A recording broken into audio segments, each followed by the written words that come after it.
I will never forget the precise time when the night no longer felt safe. It was quiet, the kind of silence you can only find in the dead of night. No cars going by, no people laughing out loud somewhere nearby, just the hum of a refrigerator and my steady breathing. Lap 17A, asleep beside me, facing away a bit, one arm over her pillow like it belonged to someone else. Her phone was on the nightstand, face down, plugged in to charge. There was nothing suspicious about the scene. Nothing looked broken. And still, something felt off inside of me. I had learned to trust that feeling long before I even knew how to talk about it. It was subtle, almost polite. Not panic. Not anger. Only a quiet pressure in my chest, reminding me, pay attention. She'd been giggling at a text she had refused to let me see earlier that evening. Not a nervous laugh. Not a guilty one. A soft, private laugh, the kind people let out when they feel known by someone else. When I asked who it was, she smiled and answered, just a friend. The words were casual, practiced, too smooth. I convinced myself I was seeing things. I had come to believe love was trust, and trust meant silence. So I stayed quiet. I kissed her goodnight. I turned off the lamp. But sleep didn't come. I lay on my back looking at the ceiling, rerunning in my head so many of the little details I'd ignored for weeks. Her sudden interest in privacy. The manner in which she carried her phone into the bathroom. How her eyes would soften when she spoke of her long workdays, but never about us anymore.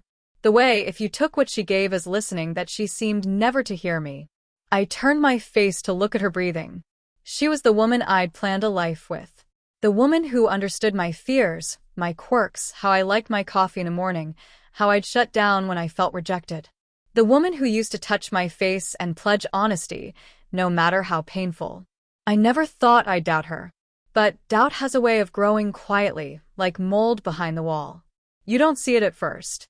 You just smell something off. She woke up at some point past midnight. Her phone vibrated once. Soft. Almost polite. She didn't wake up. I did. The screen flickered soft light as another alert popped up. I didn't read it. I didn't need to. I sensed something I was about to see before I saw it. I picked up the phone with hands that didn't seem like my own. I was only seeing what time it was, I told myself. I told myself I was wrong. I kept thinking that all this had to lead to some relief. The lock screen opened. And all of a sudden the world turned. The message wasn't sexual. It didn't need to be. It was worse. It was familiar. I miss you. I wish tonight was different. Slowly I got to my feet and was careful not to disturb her. My legs seemed empty, as if they didn't belong to me anymore. I carried the phone into the living room, my heart thudding so loud I was certain it could be heard down the hall. I scrolled from the couch. There was history. Weeks of it. Months, maybe. Inside jokes. Shared frustrations. Praise she hadn't offered in many years. Closeness of emotion possessed by us, now discreetly given up piece by piece. She confided her doubts to him. About her fears. About feeling unseen. Things she never told me. I wasn't reading messages anymore. I was reading the steady erosion of our relationship. Discovering the truth wasn't what hurt most. It was that this had been happening when I was actually still showing up, while I was planning weekends. At the time, I was trying to solve problems that I didn't even know existed. I felt stupid. Loyal. Invisible. My hands began to tremble at some point. I hung up the phone and buried my face, pushing my palms into it and trying to breathe through the ache in my chest. It wasn't anger yet. It was grief. The kind that comes before the loss is final. I returned to the bedroom right before sunrise. She heard me open the closet and woke up. She sat up, bewildered, hair in knots, eyes still half asleep. "What are you doing?" she asked. I turned to face her. My voice surprised me. It was calm. Too calm. "Who is he?" She blinked. Once. Twice. "I don't know what you're referring to." I nodded. "Okay." I went back to the bed, put her phone on the mattress, and sat down beside it. Screen up. Message open. The deafening silence that followed was almost painful to listen to. She stared at the screen, then at me, then away. It's not what you're thinking, she said. Those words hit like an insult. Then explain to me. I responded. She sighed, rubbed her face. She was suddenly tired. He's just someone I talk to. It doesn't mean anything. I laughed once. Not because it was funny, because it was unbelievable. You tell him you miss him, I said. You say things to him that you don't say to me. You hide your phone. You lie. I wasn't lying, she snapped. I just didn't tell you. I stared at her. That's what lying is. She looked hurt by that. Genuinely hurt. And that somehow hurt me even more. I didn't want to hurt you, she said, soft and low. I sat on the edge of the bed. So, you decided to lie to me instead. She started crying then. Real tears. Not dramatic. Not performative. Just messy and human. She wanted to take my hand, but I held back. I never laid a finger on him, she said. I swear. I believed her.